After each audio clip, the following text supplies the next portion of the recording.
On enchaîne avec cette table ronde qui va commencer avec la parole à deux entreprises qui sont impliquées dans le dispositif. J'ai commencé avec Véronique Morlighem, qui est déléguée régionale d'Orange. Alors on a évoqué le nom de votre groupe tout à l'heure. Pourquoi Orange s'est apporté, s'est lancé dès le début et aujourd'hui est un acteur clé de ce dispositif Capital Phi. Orange, on l'a dit tout à l'heure, il y a beaucoup de choses qui ont été dites dans la première table ronde. Orange s'est engagé dans Capital Phi. Alors c'est parti d'un... Capital Phi fait partie d'un ensemble de réflexions globales autour de la mixité. Mixité et aussi diversité, que nous avons engagé au niveau du groupe. Et bien évidemment, quand on regarde un peu plus près l'ensemble des chiffres que nous avons au milieu des 154 000 collaborateurs du groupe, on s'est rendu compte que, et en particulier les métiers techniques, étaient quand même largement sous-représentés. Je donnerai des chiffres tout à l'heure pour vous dire où on en est, mais pas tout de suite. Mais vraiment largement sous-représentés. Donc c'était un premier sujet, c'est-à-dire en matière de sourcing, si on souhaite amener plus de jeunes femmes et plus de femmes dans ces métiers, il y a un travail à réaliser autour d'initiatives qui embarquent des relations beaucoup plus étroites avec les rectorats, l'enseignement supérieur, etc.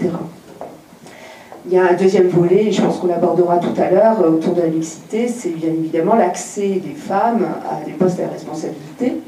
Là aussi, un certain nombre d'initiatives ont été faites. Alors Capital Phi, on l'a dit tout à l'heure, c'est Orange qui est à l'initiative de Capital Phi, qui s'est associé, Dominique Goutard l'a expliqué tout à l'heure, qui a associé d'autres entreprises, mais aussi des ministères, 3 ministères, pour travailler sur ce sujet de Capital Phi. Stéphane Richard en est président, notre président d'Orange, et donc est personnellement, lui, engagé ainsi que le comité exécutif sur la réussite de ce programme. Et auprès des autres entreprises, donc 10 autres entreprises qui ont rejoint le programme, on l'a vu tout à l'heure.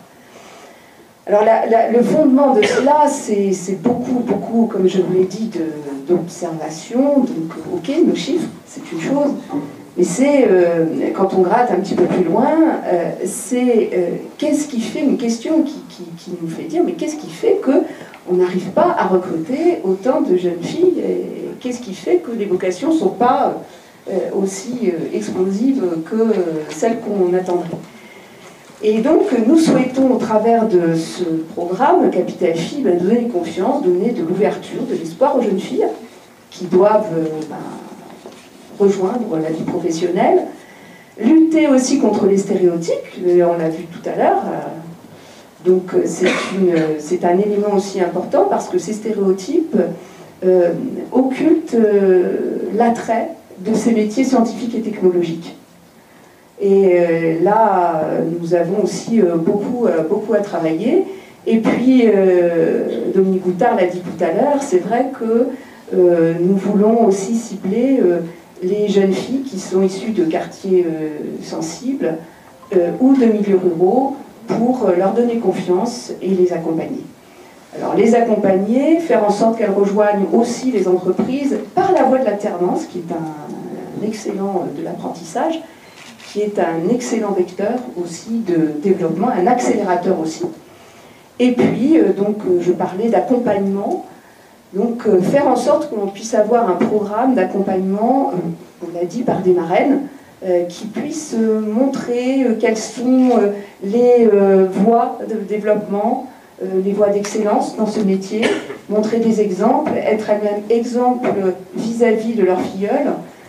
Et puis, j'espère qu'avec un programme comme celui-là, on arrivera à donner confiance et à amener beaucoup plus de femmes dans le monde du travail autour de ces métiers scientifiques et techniques.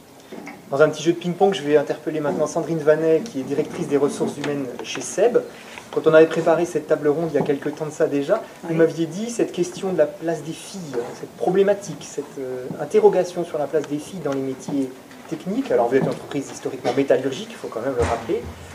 ça fait partie de l'ADN de l'entreprise. Expliquez-nous. Ah oui. Bonjour à tous. Ce qui fait partie de l'ADN du groupe SEB, c'est pas de promouvoir spécialement les femmes dans des métiers techniques, c'est avant tout de prôner la diversité. C'est de lutter contre l'exclusion d'une manière générale, puisque le groupe SEB a une fondation qui a pour vocation de lutter contre l'exclusion par l'emploi, la formation et l'habitat. Donc là, par la formation, on est exactement dans ce cas de figure. Ça, c'est la partie RSE de l'entreprise, responsabilité sociale de l'entreprise. Mais au-delà de cette dimension responsabilité sociale de l'entreprise, la diversité, et la mixité fait partie de la diversité, c'est juste un élément fondamental pour un bon fonctionnement dans l'entreprise. Une entreprise qui veut savoir répondre correctement à ses clients, qui veut savoir répondre correctement à son marché, se doit de ressembler aussi en interne à son marché. Et une entreprise qui n'aurait que des hommes qui ont tous le même costard gris, avec la même chemise blanche et la même cravate noire, ça... J'ai fait... C'est bien, vous êtes tous originaux, messieurs, bravo. Ça confère à la consanguinité. Ça ne donne pas beaucoup de créativité et d'innovation dans l'entreprise. Donc, la diversité et la mixité, ça fait partie de l'ADN et ça fait partie aussi de la responsabilité de l'entreprise pour pouvoir grandir. Alors effectivement, on a tous beaucoup travaillé, enfin dans les grandes entreprises, ça fait longtemps qu'on a travaillé sur l'égalité homme-femme, sur comment on va pouvoir travailler sur la diminution des écarts de salaire et autres, mais force est de constater aujourd'hui que si on a des écarts de salaire qui sont quasi inexistants dans notre entreprise à emploi équivalent, là où la différence se fait maintenant, c'est effectivement sur la possibilité de laisser accéder les femmes à des emplois qui sont a priori plus techniques, donc a priori plus qualifiés. Et aujourd'hui, on a un gros travail, on a fait un gros travail depuis déjà un certain nombre d'années, puisque je racontais que j'étais la première DRH à avoir créé des bataillons de caristes femmes il y a une vingtaine d'années. Les caristes avant étaient tous des hommes. Quand on a promu des femmes caristes, d'ailleurs le taux d'accident de travail a énormément chuté. Caristes, des chauffeurs de chariots élévateurs dans l'entreprise, des petits Fenwick, voilà, qui étaient effectivement des postes qui étaient très réservés aux hommes il y a une vingtaine d'années. Aujourd'hui, on a une large majorité de femmes qui sont sur ces postes-là. Donc c'est possible en entreprise de faire de la formation continue, de faire de l'adaptation à des postes pour pouvoir accepter des femmes et féminiser, entre guillemets, j'aime pas trop ça, mais féminiser des postes qui étaient a priori réservés plutôt aux hommes. Ce qui me plaît dans le dispositif Capital Filles, c'est qu'on est beaucoup plus en amont et qu'on est effectivement sur cette dimension orientation, parce que ce qui est important, c'est d'ouvrir le champ des possibles à vous, mesdemoiselles, et de vous dire qu'il n'y a rien qui est interdit. Vous n'êtes pas obligé d'être institutrice ou secrétaire quand vous serez grande. Vous avez le droit d'être ingénieur, vous avez le droit d'être technicien. Mais technicien, c'est un terme générique. Après, il ne faut pas tomber dans le féminisme outrancier. Je sais qu'on est en pleine réforme jusqu'à présent. Le masculin l'emporte encore dans les mots technicien, technicienne. Donc, moi, je n'ai pas d'état d'âme à avoir des techniciens. Et dans ces techniciens, il y a des techniciennes. Voilà. Il me semble que c'est ça, hein, le français. C'est juste. Bon. Donc, il y a plein de métiers qui sont possibles et qui sont accessibles. Pour cela, il faut en avoir juste conscience. Et ce qui est intéressant dans Capital Filles, c'est de rencontrer des marraines qui ont fait ce chemin-là et qui vont pouvoir vous donner des idées, qui vont juste pouvoir ouvrir l'esprit sur des actions ou des formations qu'on ne pouvait pas imaginer a priori. Aujourd'hui, quand je recrute un chef de projet développement, c'est très difficile de trouver une fille qui a un diplôme d'ingénieur en mécanique, par exemple, alors que j'en rêve. Donc, mesdemoiselles, foncez toutes dans ces formations-là. On redonne la parole à Véronique Morlighem, je reviendrai vers vous pour d'autres questions. Vous qui dirigez donc une entreprise ici en Bourgogne, une entité du groupe en Bourgogne, quelle atouts, quelles qualités vous trouvez à ce programme Capital Phi? Mais la première qualité, c'est déjà d'éclairer le chemin, parce que moi, je vais vous donner une expérience que j'ai vécue, et pourtant que j'ai vécue aussi quand j'avais l'âge des jeunes filles qu'il y a dans la salle, voire un petit peu plus. Quand j'ai démarré dans mon école d'ingénieur, il y avait 5 filles sur 40 élèves.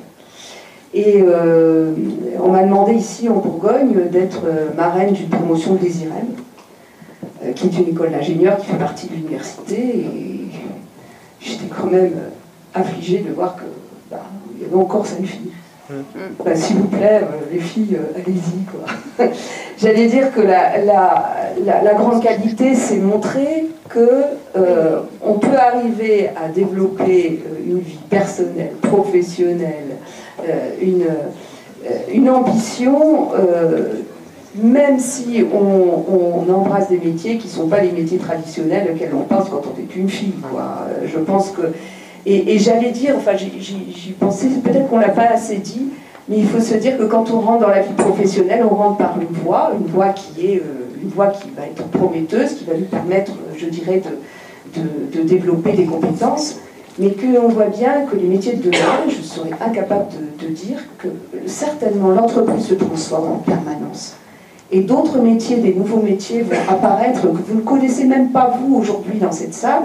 Et je pense que les compétences, on n'acquiert pas simplement un diplôme, on acquiert des compétences, une manière de penser, de fonctionner, qui va vous permettre aussi de vous développer dans votre vie jusque quand vous serez à la retraite.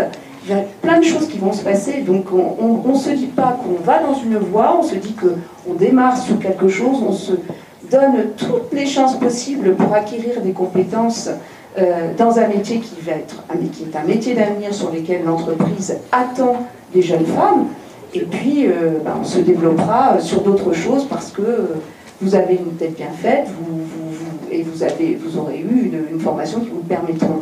Donc les Capital Phi permet par le binôme marraine-filleule peut-être de répondre à toutes ces questions et peut-être d'éclairer l'expérience qu'ont les femmes qui vont accompagner chacune des jeunes filles pour répondre aux questions qui se posent. Une question pour l'une et pour l'autre avant de passer la parole au proviseur. Est-ce que, elle est presque triviale la question, mais elle ne l'est pas du tout, je pense, pour les jeunes filles qui sont dans cette salle.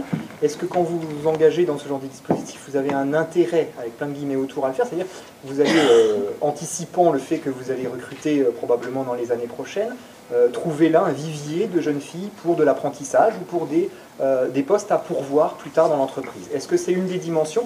Je pense que ça intéresse très directement les jeunes filles de la salle de le savoir. À l'instant T, l'intérêt pour le groupe CEB de s'engager dans Capital Phi, c'est de répondre présent à un projet et à un programme qui nous semble correspondre à nos valeurs et qui a un réel intérêt. Le deuxième intérêt, c'est en termes de communication interne, je dirais. Enfin, je ne sais même pas si c'est de la communication. En termes de spontanéité interne, on a fait une réunion sur chacun des 2 sites du groupe CEB en Côte d'Or. Et spontanément, on a eu 14 marraines qui ont levé le doigt. Ça aussi, c'est une des fiertés du groupe CEB. Et c'est une... D'ailleurs, je les félicite, là, j'en vois toute une brochette. Ça fait partie du fonctionnement du groupe CEB de s'appuyer sur ses collaborateurs pour porter des projets. Et cette spontanéité, cette générosité, ça fait partie de la dynamique de l'entreprise. Après, je vais reprendre un petit slogan que j'avais inventé pour un autre dispositif sur la diversité pour l'entreprise. Il y a 3 R. Il y a le R de la responsabilité sociale à rentrer dans ce dispositif-là, bien évidemment. Il y a le R de ressources, parce que même s'il y a un taux de chômage qui est important, on a un mal fou à recruter. Donc, toutes ces générations et toutes ces personnes qui pourront rentrer dans des dispositifs. Et tout à l'heure, mesdemoiselles, on vous a dit qu'il fallait aller dans des filières un petit peu différentes. Moi, j'allais dire qu'en plus, la rareté va faire que vous allez être convoité. Donc, ratez pas l'occasion. Donc, ça, c'est la ressource. Et puis, la richesse aussi, parce que, généralement, les jeunes à qui on a tendu la main et à qui on a montré la voie et à qui ont eu la chance d'avoir une marraine ou un parrain, mais quelqu'un qui les aide, sont des gens qui ont une fierté et une volonté de vouloir démontrer à l'entreprise quelque chose après, qui fait que ça crée une richesse encore plus importante en termes de ressources. Véronique, sur cette question de l'avenir des jeunes, chez Orange éventuellement. Alors chez Orange, j'allais dire, on a quand même un programme qui est très important. Donc on a eu on a une récente annonce qui a été faite par Stéphane Richard concernant notre nouveau plan Essentiel 2020. Donc avant ce plan, nous étions dans un rythme de 5000 alternants par an. Bon, nous rentrons maintenant dans la période 2015-2018 sur un rythme de 4300 alternants que nous allons avoir dans le groupe.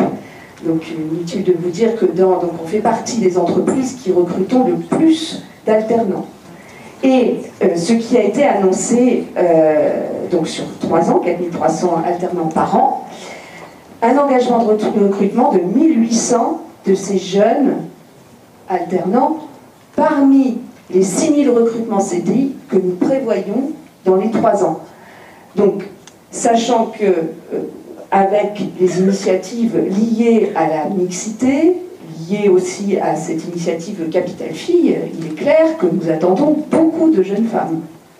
Beaucoup de jeunes femmes dans ces recrutements. Donc, voilà, je pense que c'est assez imagé pour bien comprendre que c'est une opportunité formidable. Nous ne sommes pas les seules entreprises à proposer cette ouverture au niveau de l'alternance. C'est vrai que nous sommes une des entreprises à avoir autant de recrutement d'alternants. Et voilà, c'est une initiative qui nous est particulièrement chère pour avoir des candidatures de jeunes filles en nombre. Okay. Un message de plus qui vous est passé, il faut saisir les opportunités et s'en étudier. Nous avons 3 proviseurs, directeurs de lycée, 3 des 5 lycées qui sont dans le dispositif, donc Capucine Vigel du lycée Simone Veil, Philippe Grand du lycée Gustave Eiffel et Marc Jaillet de cet établissement Hippolyte Fontaine. Avant que vous nous parliez de Capital Filles dans vos établissements, tout à l'heure on évoquait le fait que voilà, il y a un certain nombre de formations d'enseignement supérieur, techniques, scientifiques, etc., où il y a encore relativement peu de filles. Vous qui côtoyez, fréquentez tous les jours des élèves, des jeunes filles, quand vous leur dites pourquoi pas faire ingénieur, pourquoi pas faire un métier scientifique, elles vous répondent quoi? Elles vous répondent j'y avais pas pensé, elles vous répondent non, c'est pas pour moi, non, j'y arriverai pas, oui, pourquoi pas. Qu'est-ce qu'elles vous répondent aujourd'hui? Je vais peut-être prendre la parole sur cette question parce que je suis concerné au premier chef, étant donné que je suis dans un établissement scientifique et technologique et qu'il y a des classes préparatoires scientifiques. Elles ne nous répondent pas parce qu'elles ne sont pas là. La réponse est simple et on pourra développer pourquoi elles ne sont pas là, peut-être un peu plus loin, mais je crois qu'il y a beaucoup de choses qui ont été dites sur cette question-là. Elles ne sont pas là, elles ne peuvent donc pas nous répondre. Et Madame parlait tout à l'heure du problème du recrutement dans les métiers d'ingénieur mécanique, mais nous avons des difficultés considérables. Je vous donne juste un chiffre assez parlant. Dans les filières sciences de l'ingénieur, donc première S et terminale S sciences de l'ingénieur, nous avons cette année en première 122 élèves en sciences d'ingénieur, 11 filles. 10%. Oui, et là je ne vous parle pas des filières technologiques, où les filles se comptent sur les doigts d'une main. Donc la vraie question, elle est pas celle que vous posez. Elle est comment on fait pour combattre des stéréotypes bien en amont, mais vraiment très en amont. Et Capital Filles, on en parlera peut-être après, est un des éléments du travail qu'on essaie de mener sur le lycée, mais on souhaiterait pouvoir mener avec les collèges, parce que c'est vraiment en amont de tout ça. Et puis, il y a une partie des barrières psychologiques qu'il va falloir briser, et ça, c'est forcément sur le long terme. parce que dans la tête d'un père ou dans la tête d'une mère, il est difficile de s'imaginer sa fille comme il s'imagine l'ingénieur. C'est-à-dire l'ingénieur, il a un casque sur la tête et on le voit à l'extérieur avec des plans. Voilà un peu l'image qui doit traîner de l'ingénieur. Et on oublie qu'un ingénieur, c'est pas forcément ça. Et on n'imagine pas sa fille faire ingénieur. Par contre, poser la question à des familles, ils imaginent bien leur fille médecin. Ils imaginent bien leur fille juge, avocat, ingénieur, non. Et ça ne vient pas de la féminisation des mots. Je n'ai pas voulu répondre à monsieur le recteur, qui est mon supérieur hiérarchique tout à l'heure, mais quand il parlait, quand il disait grande avancée, on utilise le féminin des mots.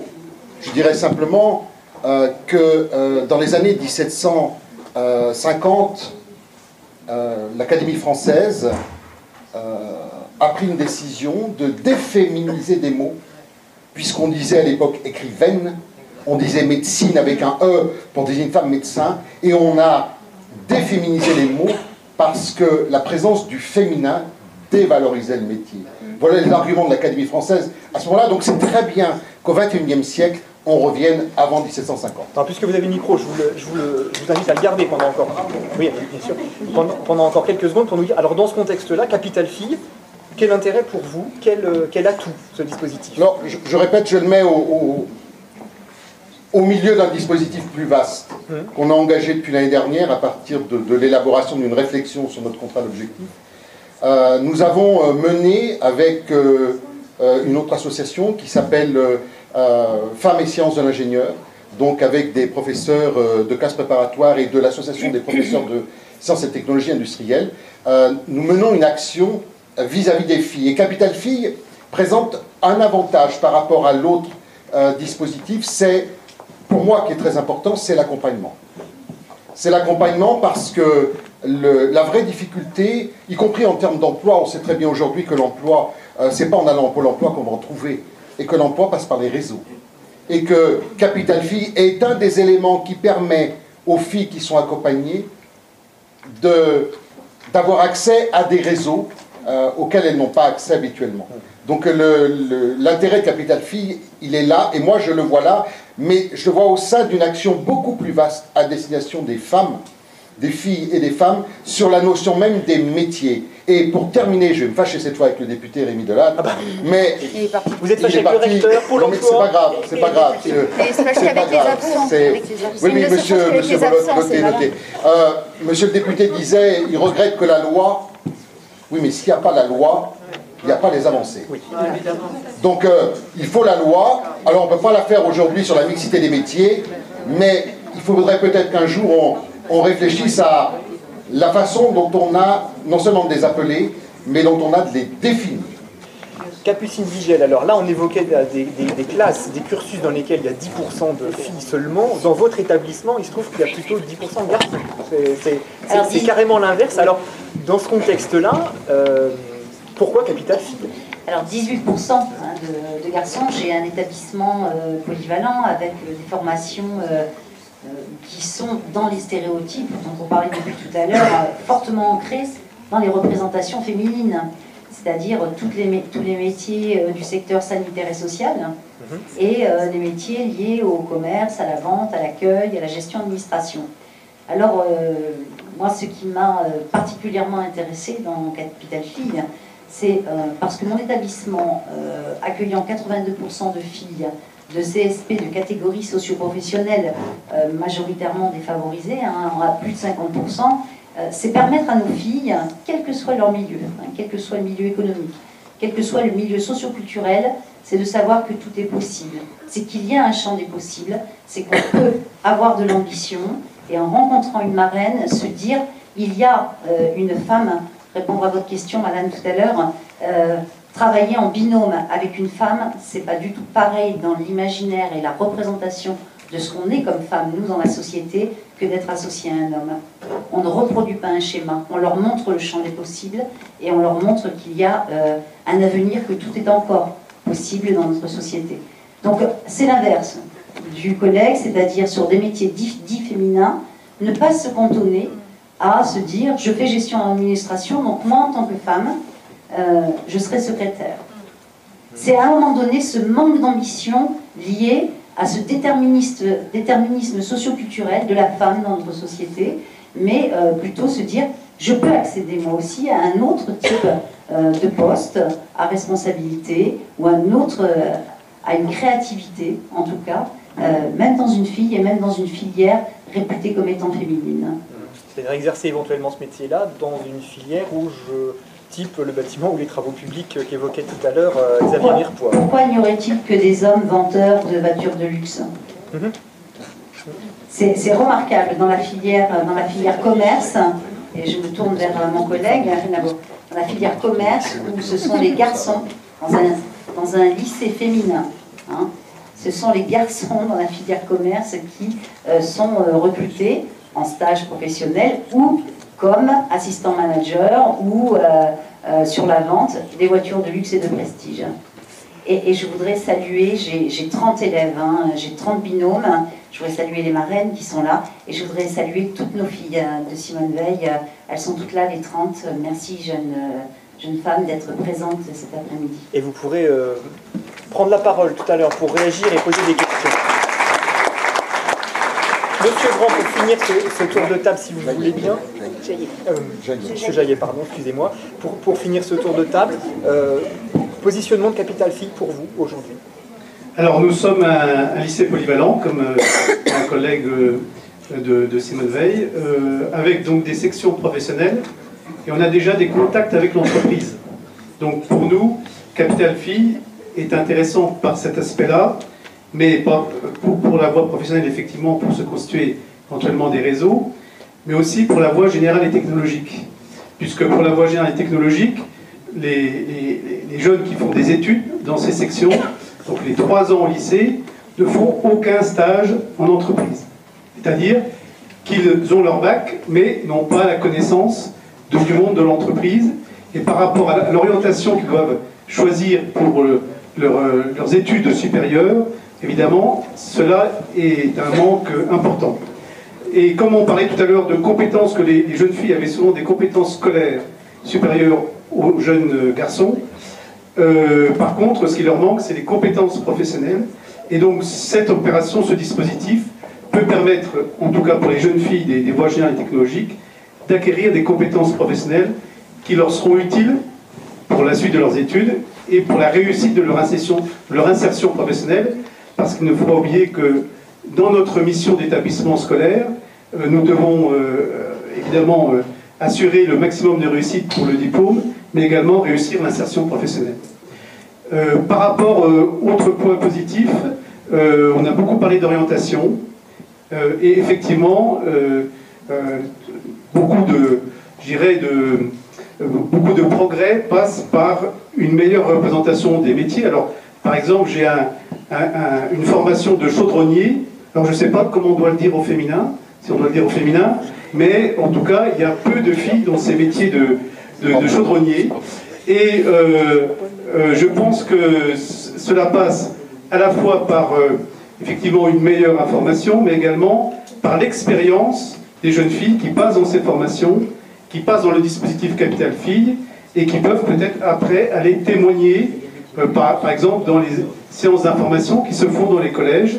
Il y en a eu une récemment où on a fait une séance d'information dans un collège du lycée, du secteur du lycée, et sur les 7 anciens élèves, il y avait 5 filles, et qui ont dit quelles études elles avaient fait. Alors ce n'était pas forcément des études scientifiques et technologiques, mais en tout cas, elles étaient un vecteur, je dirais, par rapport à une information sur l'orientation dès le collège. Donc, de ce côté-là, ça serait formidable si les jeunes filles qui vont participer au dispositif pourront ensuite transmettre le message dans nos séances d'information que nous ferons pour les collégiens et les collégiennes.